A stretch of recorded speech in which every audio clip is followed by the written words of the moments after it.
grinding down fiberglass can be hot, itchy, and sharp. I'm about to share 5 tips that I have to make the whole process a little bit easier.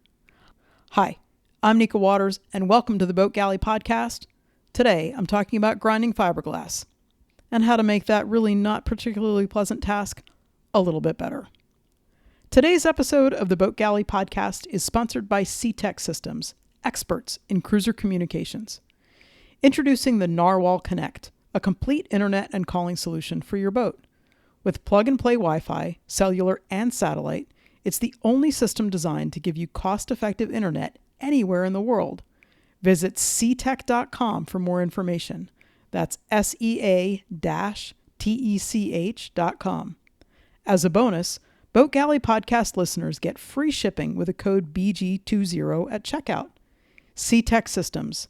Navigate anywhere, connect everywhere. Fiberglass is a fantastic building material. It's strong, relatively easy to work with, and lasts pretty much forever. Sometimes, as you're going through your old boat, new to you old boat, you find some fiberglass that you want to take out.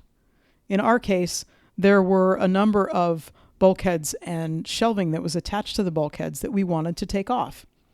And there were places that was really simple. They were attached by fiberglass tape, and it was a simple matter of just removing those things. And there are some places where it's not quite so simple. And we actually had to use the oscillating tool to cut right through the fiberglass. And that ridge that was there needs to be ground down. When I'm talking about grinding fiberglass, or what I'm talking about with it here, is that it's a form of really, really aggressive sanding. You've taken off the bulk of it with some kind of a cutting tool, but really what you're trying to do is to get rid of those nice, super sharp edges that are left when you pull fiberglass off.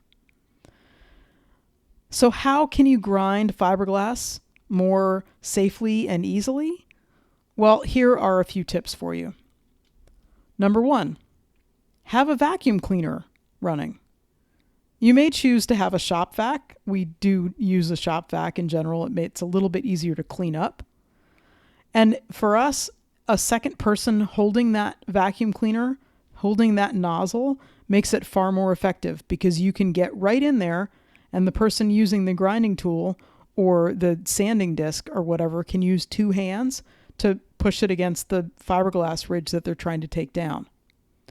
If you don't happen to have a second person, you might want to tape the hose to the grinder so that it captures as much dust as possible. Because fiberglass actually will spin those little bits of fiber and its glass into the air, and if you breathe it in, it's not particularly fun. Which brings me to point number 2, which is to wear a respirator to protect your lungs from the fiberglass dust. In an ideal world, you're using a positive respirator. If all you have is a face mask, that's a whole lot better than nothing, but definitely don't just go at it barefaced. Tip number 3 is related to this, and that's to wear a Tyvek suit or some other easily removed set of protective clothing. A friend of mine swears by silk shirts and silk pants that she buys at Goodwill. But the idea behind having a set of clothing that is over your regular set of clothing that can be removed is that those fiberglass fibers get everywhere, and they are itchy, itchy, itchy because it's little slivers of glass that are going into your skin. Isn't that pleasant to think about? Tip number 4, use a sanding backer pad or an attachment for your drill with 40 or 60 grit paper. Sandpaper comes in lots of different grits, and the higher the number, that's the finer the sanding. So if you're trying to get down to something, like if you're trying to polish stainless steel or something, you might use 1200 grit paper. But for this purpose, where you're trying to knock down hard, high, sharp ridges of fiberglass, 40 or 60 grit, which is super, super coarse paper, is the way to go. We found that self-stick paper that goes on a sanding backer pad is cheaper and easier to install as opposed to the hook and loop variety, but it's up to you and what you can find.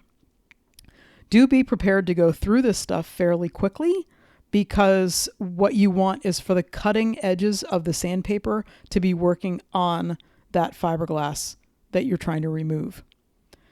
We buy lots of it, and then there's stuff that we have on hand to last for the project and then whatever is coming up next, because there's always another project. Tip number 5 is have a headlamp on. A headlamp helps you keep an eye on the area that you're focusing on, even if there's relatively good lighting other places. And a headlamp, as opposed to a flashlight, means that your hands can be free to use the elbow grease. Because unfortunately, using a sander, an electric sander, it doesn't remove the need for elbow grease. You do have to apply pressure against that ridge to make progress in removing it. And so this is kind of bonus tip number 6. Make sure you're in a comfortable position, which is not always easy to do on a boat, but it's probably a good idea to get some padding in the places that you need to, if you need knee pads, if you need something like that, to make sure that you're in a place that you're not going to cramp up, that you can hold that position for a while and get yourself as comfortable as possible. Grinding down fiberglass is not fun. It's hard work even with the right tools. It makes a terrible, gross, dusty mess with fine slivers of glass that just look like dust. They get everywhere. And grinding down fiberglass takes a whole lot longer than you think it should. But the alternative to having this very sharp edge that remains there is not a great plan either. But I hope that these tips will help you make an unpleasant task go perhaps a little bit easier and a little bit faster and a little bit more comfortably for you. Thanks so much for listening to the Boat Galley podcast. We love hearing from our listeners. We love it when you leave us a review, and we really love it when you share us with your friends. Have a safe and healthy week. I'm looking forward to sharing Anchorage with you sometime down the line.